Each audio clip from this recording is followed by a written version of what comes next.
Okay, so this video is concerned with our new drivers and existing drivers, more of a refresh on how to use our system on a day-to-day basis, how to accept loads, place offers, message the shipper, what our notifications look like, how you receive those and how you can change those as well, and update some of your settings. So first of all, if you're logged into the system, either on the laptop or desktop or in the app, what you want to do first is make sure you're going to receive our notifications. So click on the left-hand side menu button, that's the three horizontal bars.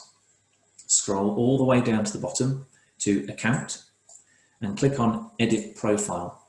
This is your account, your user profile, the general settings. So it's here where it says Notification Settings. You can click on or off for the receive emails, text messages and notifications on the app. My suggestion is make sure they're all switched on. It's up to you how you want to receive those, but if that receive emails is turned off, that means we can't send you a notification about a load when they come up. You can also, in the same screen, change your display settings, whether you want imperial or metric for your unit selection or your currency selection, whether it's Canadian dollars or US dollars, whichever your preference. The other thing that you can do here when you click on main menu is scroll all the way back up to your edit driver information. So this is different to the user profile. This is your driver information. This is what the shipper will see when they are looking to confirm you and prepay a load after viewing your profile. Please make sure this is up to date. And for our existing drivers, it's worth taking some time to check to make sure that is up to date as well, because this really is your calling card. This is what the shipper sees when they make a decision whether to book you on the book you on that load as the driver. So it's important there's a profile picture there as well. You can input your vehicles, your driving experience, very important, and importantly for notifications, just make sure you as a minimum have basic selected, which is free. So as a new driver, you're probably already aware of this, but where it says gooseneck and semi, got two categories there for the loads that you would like to have an opportunity to take. If you see a load on the system that's posted and you click on it and it's saying you need a subscription, it's more than likely that you need to get this updated. So take some time to check that out and make sure it's all relevant. If you've selected none, it means you can't use the load board. All we're able to do is send you a newsletter of loads that we might need additional support on if we haven't already got them covered. When you select basic, that allows you to use the load board as it states just here as well. So you can view loads, accept loads, message the shipper, place offers. The difference between basic and premium is just how quickly you're going to get notified on the loads. It's not going to stop you using the app. So whenever you want to use the app and look for a load, that's not going to affect you. Whether you have basic or premium does not affect how quickly we're going to pay you on the loads as well. We pay everyone within 7 days of completing a load, and that's done via direct deposit in one bulk process. We're not able to at the moment to do them straight away. We will look to in the future, but currently that's not in the mix. If you select premium, you'll be getting the notifications about loads immediately, only if you've got your settings set up correctly and can receive the email or text or the app notification. So again, just make sure that's covered as well, guys. We go back to the main menu and I'll show you how to find a load. On the app, you've got a little search icon, click that, that's how you find loads. If we go down to the driver section and click on find a load, you'll be presented with a map and a list of loads. You can expand to show all or list for. It shows how many we have in the system. Again, this is a test area, so this isn't live. This is just an example of what it would look like. The map on the right hand side, you can zoom in and zoom out of. You can pinch the screen if you're on the app as well. You can click on to a specific location to view all the loads that we have in that area as well. So I've just zoomed into Calgary and it shows me what loads we have there at that point in time. If I want to look at a load in more detail, I simply click on the load. It takes me to the job sheet. It shows me what it is, the rate you would receive if you accepted as the driver. You can toggle between Canadian and US dollars as well. It shows the job, the weight and dimensions. Please take a look at those. If you notice something is very wrong with those, let us know so we can reach out to the shipper and get some confirmation, because we can always pull that load off and then repost if we needed. Loading information, when it's ready from, where it's going out of, if there's any loading provided, if there's a loading dock, times it's ready, and any special instructions, and much the same for the delivery information. At the top, we can click on the map, and that will show us an overview picture from where and to it's going. Pictures of the load. This is here if you, well, it allows the shipper to add an image. They can do that at the point they're posting a load, and they can do it after the fact. Then you have 3 options to choose from. If you like that rate, you're in the area, you have the right equipment, the right get capacity, you can accept that load. As soon as you do that, we're going to notify the shipper, and it will provide them a link to go onto the load sheet, see your profile. They will either confirm you and prepay the system as the driver, and we would send you a confirmation email. So when you accept a load, you're in a limbo status for a little bit. You're assigned that load, no one else can accept it, no one else can place offers, it's your load.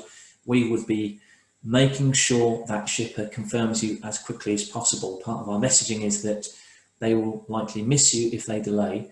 We will also be reaching out to them via automated emails and texts to say we have a driver. We also pick up the phone if we see there's a delay. We'll be texting and emailing them. So we do everything we can to get them confirmed and prepaid as quickly as possible for you. A couple of things you can do here.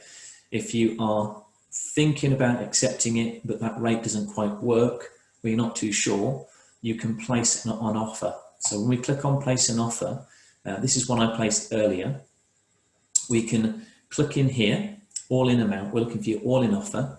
You can enter in how much you would want to put in to do this job for. So we can put in whatever we want, $3,000. When your delivery date would be approximately. So let's say the 27th, and when your offer expires. It's important that the offer expiration date is accurate and use the 24-hour clock properly. If you're passing through an area and we want the offer to expire today, for example, make sure the date is set accordingly and make sure there's enough time given for the shipper to see the offer. If you've selected an incorrect time or the time has run out for the shipper, they will still see the notification that the driver has made an offer, but they won't be able to view it because it's expired. So keep in mind, we want to give enough time for the shipper to at least view their email, use the system and check it out. We monitor that as well. So if you have placed an offer and we don't see any activity from the shipper, we do reach out to them to make them aware there's an offer. They are not obliged to take it, unfortunately, but we do everything we can to make sure we're selling you as the driver. And if they are looking to go ahead, we do really push them hard to go ahead and take that offer if there are no other offers or no other drivers accepting that load in the system. Down here where it says the comments, you can type in pretty much whatever you like as long as it's load related, and you'll need to explain to the shipper why you're submitting your offer, what it includes. So if you see a load that typically is going to require a pilot car, our system can't compute that cost, this is where you'd want to use that place offer button to communicate this offer includes pilot car, this offer includes permit, this offer includes a ferry fee, for example. When you've done that, you can click place offer, gets communicated like I mentioned. In the loadout area under my loads right at the top, this shows you all the interactions you're having with the shippers. So for example, I've placed an offer on this D6R earlier, and I actually want to change that offer.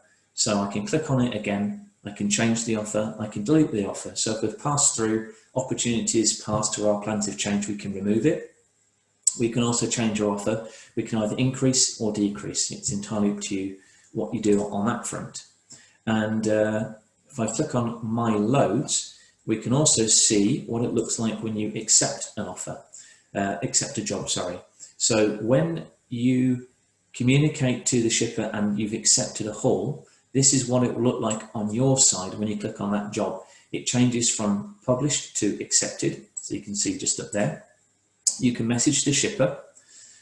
So for example, hey, you know, I've accepted, did you want to confirm? That sort of thing. You can also use the message shipper function on any of the loads if you need more information about a load, which I'll show you in a second, or you can go ahead and find more loads. But what you don't want to be doing is when you're in an accepted status, you don't want to be turning your wheels just yet. You want to wait for that confirmation email to come through that shows you're assigned to that load. And here it would state confirmed, and this top section would show the shipper's information. I'll show you another example under my loads. This is a load that I, as a shipper, have confirmed the driver. So this is what they would see. They're going to see a haul complete code. That's what they'll give to you when you are delivering, and that's something you would want to be asking for. If they can't find it, we email it to them with the confirmation of your information. It's on their load sheet. If they are missing it or they don't have it, they can contact us. You can contact us and we'll get that for you as well. It shows my driver information, contact number, and I can view their full profile. On your side as a driver, it would show the shipper information. So it's much the same. And we advise both parties to please get in contact directly with your shipper, and we encourage the shipper to get in contact with the driver. That's the great opportunity there to have a chat about that load. So you can actually talk to them and ask about the load, confirm dimensions, confirm expectations, confirm your picking up points, picking up times, delivery times. All of that gets discussed. If there are any additional arrangements that need to be made between you and the shipper at that point, that's where you want to discuss them. A good example would be if you've accepted a load and it's going to Vancouver Island, for example, and you haven't discussed the ferry fee, that's when you want to discuss it. If you've accepted a load and it's clear that it needs a pilot car, but you haven't submitted an offer, which you don't have to do, that's the point where you'd want to communicate that to the shipper and make an arrangement to get that paid.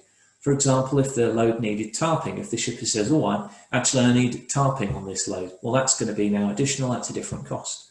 Or if the shipper then decides, actually, I've got the delivery location is actually 50 miles outside, that's where, again, you can have that conversation with the shipper and make those arrangements as well. Talking about communication with the shipper, to message the shipper, click on the load, click on message shipper. It will come up with a conversation here and you can type in pretty much whatever you want, load pertaining. What it won't allow you to do is put in a rate information or put in your contact number for obvious reasons. The system won't send that message and will eventually blank out that detail. We do monitor those as well. So if you are trying to communicate to the shipper and we see they're not responding, we will communicate and try to get them some communication going. So we don't, again, sit on our hands. If we see something happening or you needing support, then we do reach out to the shippers via our message system, text, phone calls and emails, and we try and get a response and communicate that to you as well. So have an explore on the system. There's quite a lot on there to use. It's easy to find loads. Everything that you do, if you're accepting, it gets communicated directly to the shipper instantly. If you're placing an offer, again, it gets communicated to the shipper directly, and we do follow up on those as well. If you are struggling with anything on the system or have any questions or feedback on how we can improve, do let us know. Contact number in the office is 587 956 8681, and we're happy to help you. Really hope you found this useful. Like I said, if you need anything, just pick up the phone, give us a call. Our office number does accept text messages, so if you find that's better, just give us a text and we can help you. There's also a chat feature available on the main website, so if you see that pop up, that's customer support. We're active on that pretty much all day. You're welcome to pop a message through there and we'll try and help you as well. Thanks very much.